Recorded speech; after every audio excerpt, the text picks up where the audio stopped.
warahmatullahi wabarakatuh.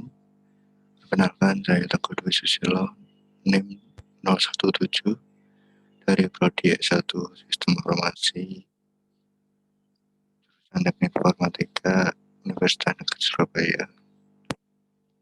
Pada video ini saya akan menjelaskan tentang resume dari sebuah buku yang berjudul Information Security Management Principles Second Edition. Pada video ini yang akan saya bahas adalah bagian bab ketiga, yaitu kerangka keamanan informasi. Pada bab ini akan membahas tentang prinsip-prinsip untuk membangun sebuah kerangka keamanan informasi agar tercipta efektivitas dalam pengelolaan jaminan informasi dengan sebuah mekanisme yang tepat. Yang pertama, ada organisasi dan tanggung jawab. Manajemen keamanan organisasi. Agar tercipta sebuah keamanan pada sebuah organisasi, maka perlu adanya struktural yang jelas di dalamnya. Pembentukan struktur organisasi juga dapat digunakan untuk memastikan agar tanggung jawab pada setiap peran teralokasi secara tepat sehingga tercipta sebuah kontrol yang efektif atas jaminan keamanan informasi. Selanjutnya, peran keamanan informasi dalam perusahaan. Dalam memastikan keamanan informasi pada perusahaan, maka perlu adanya seseorang yang memegang tanggung jawab atas pengelolaan jaminan informasi sehari-hari. Biasanya orang yang mendapat tanggung jawab jabatan ini disebut dengan manajer keamanan informasi. Tugasnya yaitu diantaranya memberikan nasihat ahli tentang masalah keamanan yang terjadi sehari-hari. Selanjutnya, penempatan dalam struktur perusahaan. Peran asyuran pada setiap perusahaan bisa jadi berbeda, tergantung struktur organisasi, aturan, dan budaya organisasi tersebut. Sehingga tidak ada aturan yang pasti letak penempatannya, namun harus tetap ada dan diposisikan di bagian struktur formal pada organisasi, menjalankan tanggung jawab dengan optimal. Selanjutnya, tanggung jawab Dewan Direksi. Dewan Direksi bertanggung jawab atas keberhasilan penerapan keamanan informasi pada sebuah organisasi. Tanggung jawab di seluruh organisasi. Setiap individu dalam organisasi harus diberikan pemahaman dan arahan tentang komitmen untuk menjaga akuntabilitas sebuah informasi. Karena biasanya dalam sebuah organisasi terdapat informasi yang hanya terdapat dalam mata dan telinga, yang artinya informasi tersebut hanya dilihat dan didengar di internal organisasi. Selanjutnya ada penyediaan nasihat dan keahlian keamanan informasi spesialis. Untuk memenuhi hal ini, organisasi dapat menjalin hubungan dengan pihak eksternal seperti kelompok-kelompok tertentu, situs web, atau forum para profesional dalam bidang keamanan informasi. Selanjutnya, menciptakan budaya praktik keamanan informasi yang baik.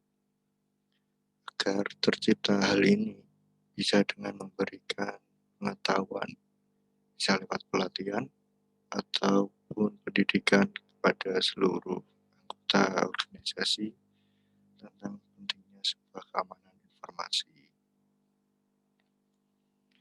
Kebijakan organisasi, standar, dan prosedur. Yang pertama, mengembangkan, menulis, dan mendapatkan komitmen terhadap kebijakan keamanan. Agar hal ini tercapai, perusahaan harus membuat sebuah struktur organisasi yang bertanggung jawab atas jaminan aset informasi yang ada di organisasi. Dengan direksi dengan melibatkan manajemen senior bisa membantu pencapaian tujuan ini lebih mudah. Selanjutnya, mengembangkan kebijakan, standar, dan pedoman dan prosedur operasi. Ketiga hal ini mungkin bisa mengalami perubahan di setiap waktunya, sehingga organisasi harus selalu melakukan update atau memantau apakah ketiga hal ini sudah sesuai dengan yang diterapkan oleh organisasi lain atau yang secara umum dipakai. Keseimbangan antara pengendalian fisik, prosedural, dan teknis. Perlu ada keseimbangan yang masuk akal antara menggunakan kontrol fisik, prosedural, dan teknis untuk mengelola risiko yang terkait dengan aset informasi. Ketiga elemen ini harus dapat digunakan untuk melengkapi satu sama lain di sebuah pendekatan untuk mengelola risiko ke tingkat yang dapat diterima. Kode praktik pengguna akhir. Kebijakan penggunaan yang dapat diterima menunjukkan komitmen organisasi terhadap jaminan informasi.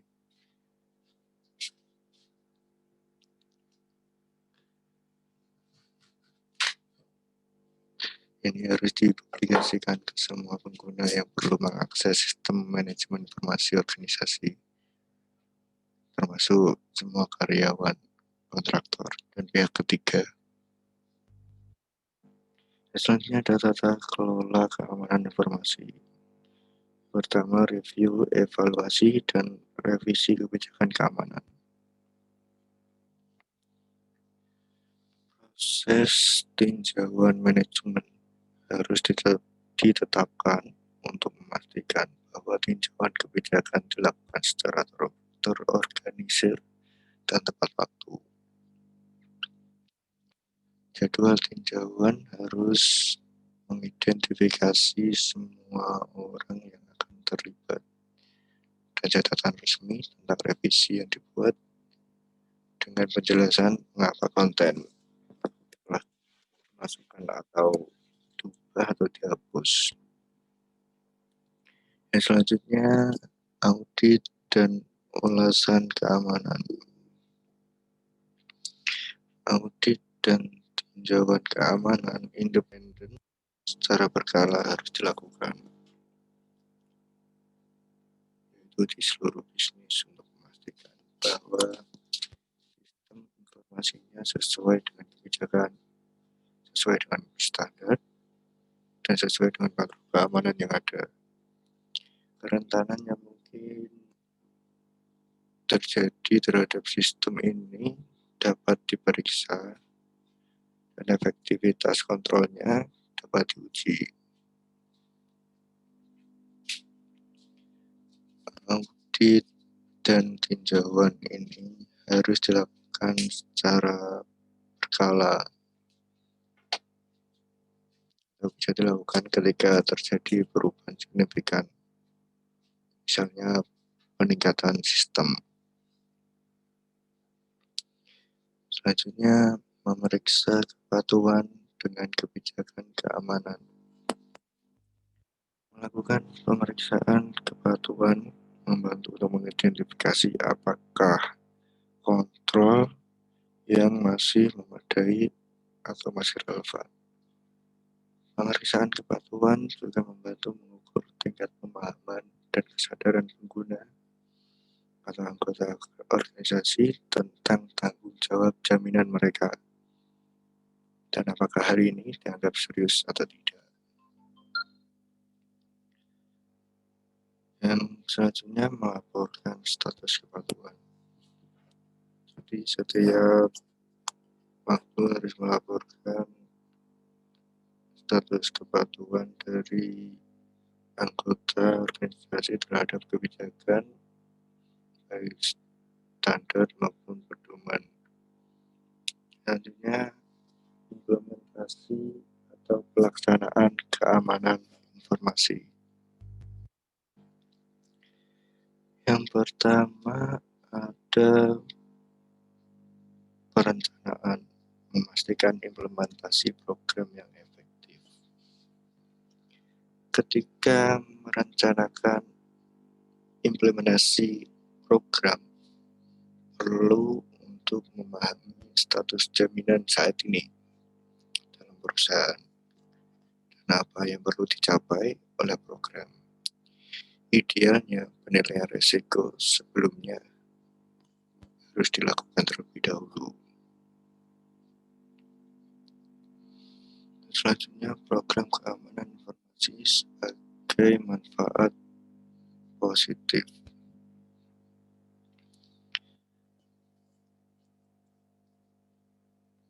Sebuah jaminan keamanan informasi harus memberikan dampak atau manfaat yang positif di perusahaan, sehingga meminimalisir hal-hal yang tidak diinginkan terjadi terhadap organisasi.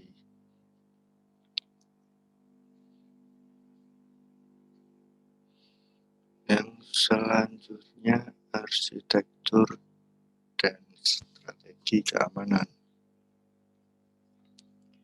Kedua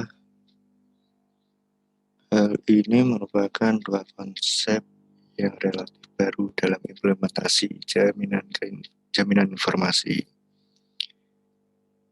Strategi keamanan informasi merupakan rencana untuk mengambil fungsi jaminan dalam organisasi dari karyawan, di mana sekarang dengan semua masalah dan isu yang ada. Sedangkan strategi keamanan informasi memiliki elemen dari program implementasi, mencakup periode waktu yang lebih lama.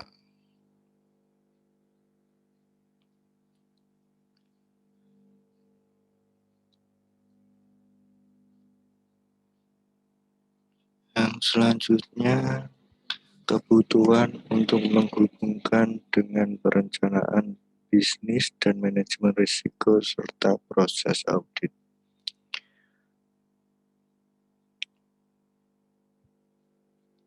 Proses tata kelola jaminan akan mengidentifikasi di mana kontrol yang ada tidak memadai dan di mana perbaikan perlu dilakukan. Semua program implementasi harus mendukung kebijakan jaminan informasi perusahaan, strategi keamanan, dan arsitektur keamanan. Semua kendali keamanan harus mendukung visi jangka panjangnya untuk jaminan informasi.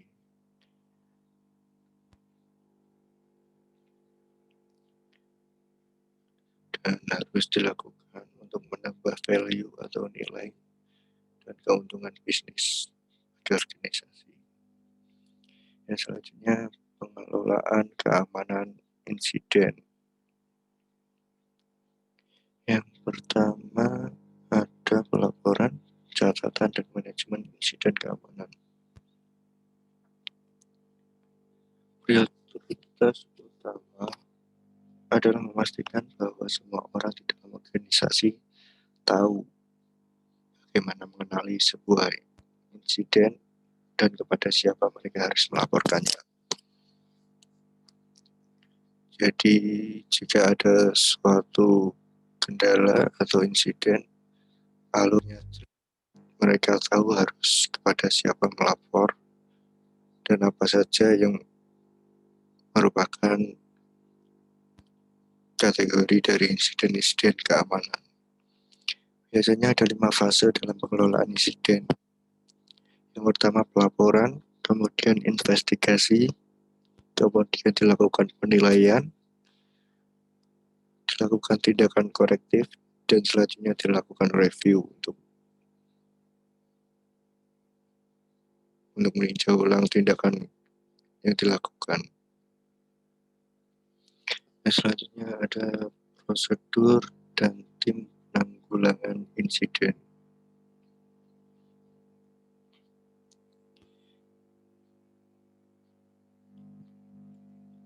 Tim untuk menanggulangi insiden ini harus ditunjuk sebelumnya. Anggota tim tersebut harus diberikan pengetahuan, pengarahan, dan persiapan.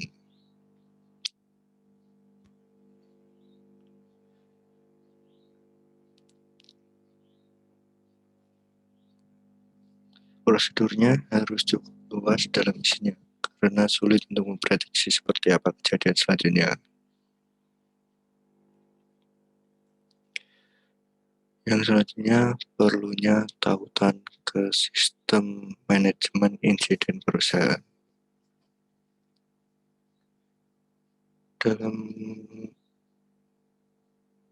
Untuk yang ditawarkan dari bantuan, jika terjadi sebuah insiden besar, tim mereka mungkin siap membantu dengan nasihat dan panduan berdasarkan pengalaman dan pelatihan yang sudah mereka dapat. Hal ini bermanfaat untuk mendapatkan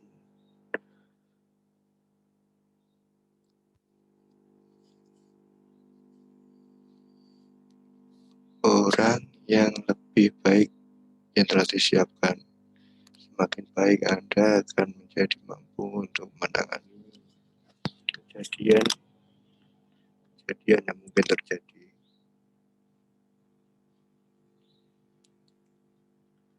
Selanjutnya, proses untuk melibatkan penegak hukum. Ada kalanya perlu melibatkan penegak hukum atau organisasi-organisasi serupa untuk menangani sebuah insiden. Jika ada kemungkinan aktivitas kriminal atau tindakan sengaja lainnya, pihak berwenang yang sesuai dapat diberitahu atau diberikan laporan.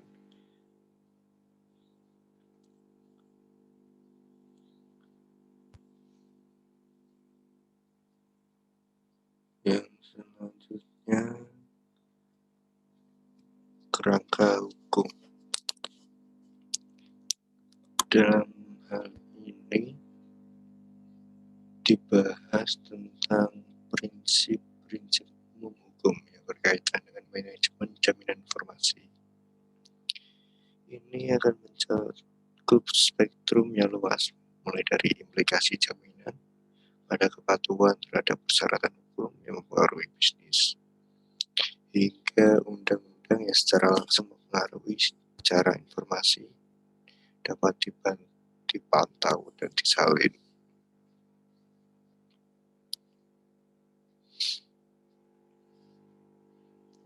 Dan ada perlindungan pribadi. Privasi hukum ada untuk melindungi hak dari individu.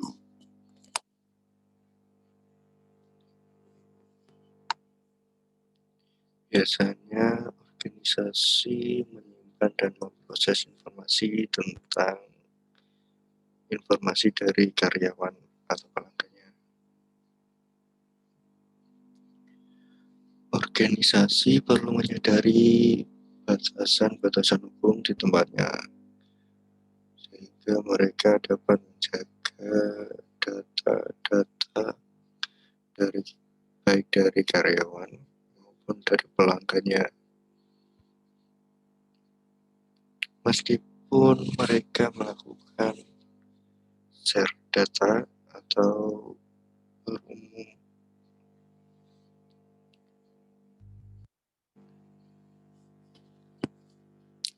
mereka juga harus memperhatikan tentang hak privasi dari karyawan dan pelanggan.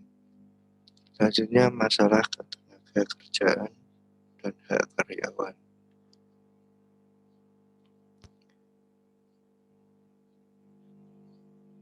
Hak juga dapat meluas ke kontrol pemantauan. Di Uni Eropa, karyawan memiliki hak untuk mengetahui jenis dan skala pemantauan yang sedang dilakukan.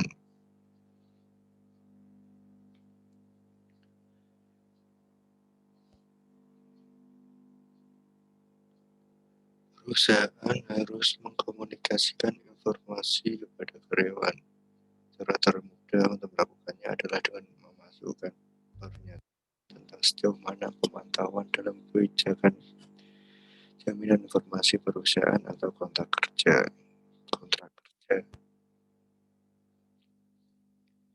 Alat pemantauan tidak boleh digunakan untuk mentarget seorang individu.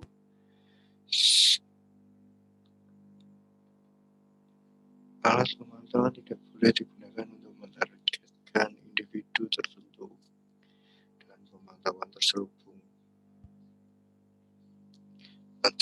Pengecualian mungkin termasuk situasi di mana ada yang jelas alasan bahwa pidana kegiatan atau malpraktek terjadi. Konsep umum penyalahgunaan komputer. Banyak dari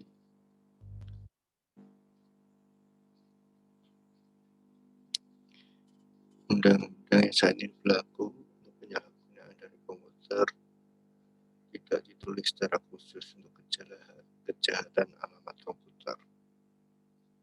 Dapat dikatakan bahwa kejahatan adalah kejahatan dan penjahatan yang menggunakan cara apapun yang tersedia untuk melaksanakannya. Motif penyalahgunaannya bisa bermacam-macam.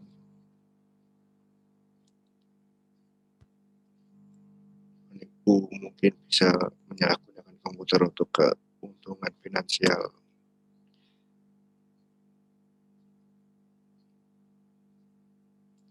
Selanjutnya persyaratan untuk penyimpanan catatan.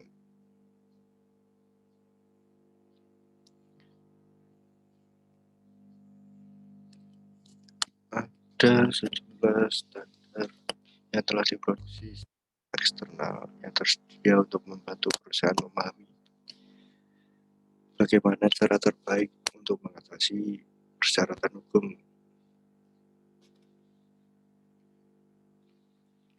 Yang selanjutnya, hak kekayaan intelektual.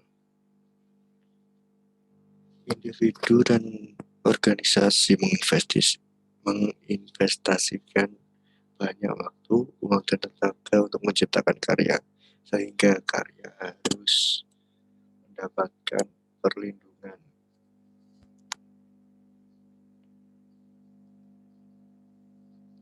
Itu ada pengamanan kontrak.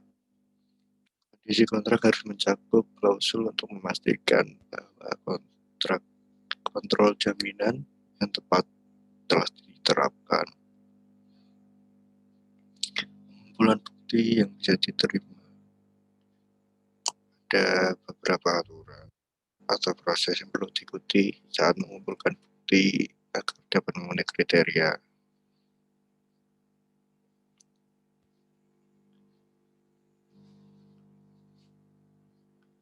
Organisasi harus bisa menunjukkan bahwa itu merupakan bukti asli, tidak rusak.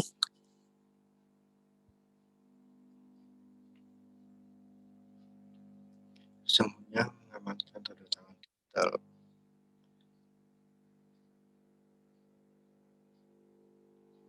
Cara tradisional, sebuah tanda tangan pada dokumen asli membuktikan yang menandatanganinya itu telah melakukan perubahan yang terdeteksi.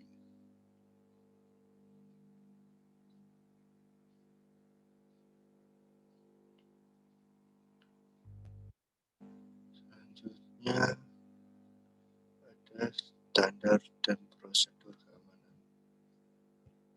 Sini ada standar nasional dan internasional. Seperti yang kita tahu, ada sebuah organisasi internasional untuk standarisasi yaitu ISO, yang merupakan pengembang standar terbesar di dunia dan telah menerbitkan hampir 2000 standar internasional. Dan standar internasional maksudnya tadi, standar nasional setiap negara bisa mengadopsi beberapa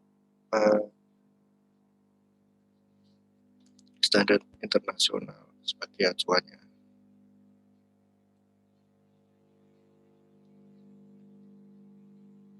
Selanjutnya, kesadaran akan standar teknis utama. Ada jumlah standar teknis yang berlaku. Jaminan bagian ini akan memeriksa beberapa dari badan produksi standar teknis. Baik, itu merupakan resume dari saya untuk buku